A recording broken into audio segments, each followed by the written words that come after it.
नरेंद्र मोदी की सरकार का ये पहला बजट और इससे लोगों को उम्मीदें। डिफेंस सेक्टर को कितनी उम्मीदें हैं, एक बार उसकी चर्चा कर लें और उसके बाद बढ़ते हैं हम इंफ्रास्ट्रक्चर की तरफ। डिफेंस में इंडिजिनस टेक्नोलॉजी डेवलपमेंट पर जोर देने की बात कही जा रही है पहले से, लेकिन ऐसी डील्स पड़ी हुई हैं जो हाई स्टेक डील्स हैं, जिनमें पैसा भी बहुत लगा होने की बात की जा रही है और अभी तक वो रियलाइज भी नहीं हुई हैं। डिफेंस की तरफ सरकार का अप्रोच क्या होना चाहिए आपके मुताबिक सिन्हा साहब? देखिए, जो मेरा अपना फौज का अनुभव है कि जो बजट सरकार अलॉट करती है वो पूरा खर्चा नहीं हो पाता है। जब डिफेंस मॉडर्नाइजेशन की आप बात करते हैं तो आप बात करते हैं कैपिटल प्रोक्योरमेंट की, मैं रेवेन्यू प्रोक्योरमेंट की बात नहीं कर रहा।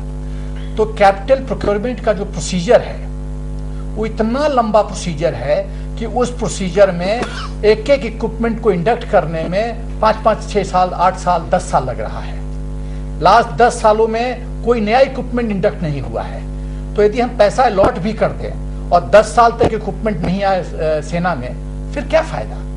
तो हम सरकार से, हम लोग एक आम जनता यही एक्सपेक्ट करेंगे, यही अनुभव मतलब सोचेंगे कि आप प्रोसीजर इतना यूजर फ्रेंडली बनाइए, उसमें इतनी गति लाइए ताकि रेस्ट्रिक्टेड टाइम फ्रेम में इक्विपमेंट आपको अवेलेबल हो। आपको जान के ताज्जुब होगा कि नाम, मैं गोपनीयता की तरह से उस इक्विपमेंट का नाम नहीं लेना चाहता, लेकिन फील्ड ट्रायल में 4-4, 5-5 साल लग रहा है।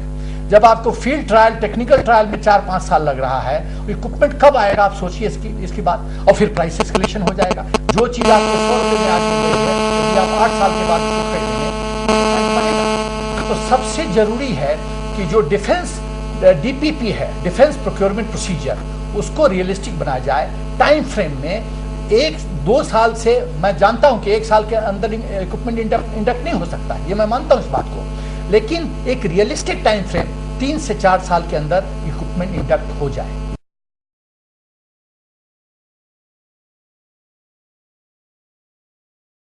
मियाद भी सरकार के दिमाग में है, लोगों को जल्द होते हुए वो दिखाई देगा। रमन साहब हमारे साथ जुड़ रहे हैं, टैक्स एक्सपर्ट हैं।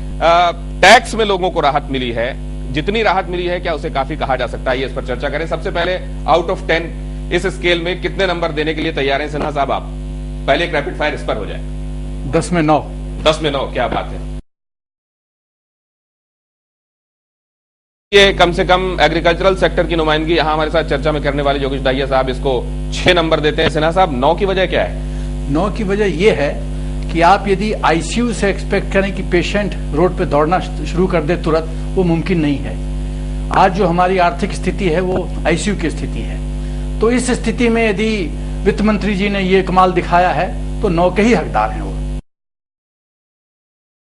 मैं ये कहना चाहता हूं कि जो प्रश्न आपने उठाया कि मार्केट ने इस तरह से कैसे रिएक्ट किया और मार्केट इंडेक्स नीचे गया, तो इस विषय में मैं ये कहना चाहता हूं कि आम जनता, आम भारतवासी माननीय प्रधानमंत्री श्री नरेंद्र भाई मोदी को एक जादूगर समझता है कि वो छड़ी घुमाएंगे और कुछ भी कर देंगे।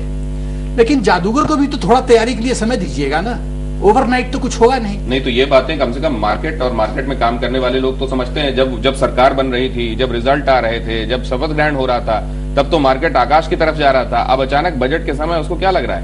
पर ओवर एक्सपेक्टेशन,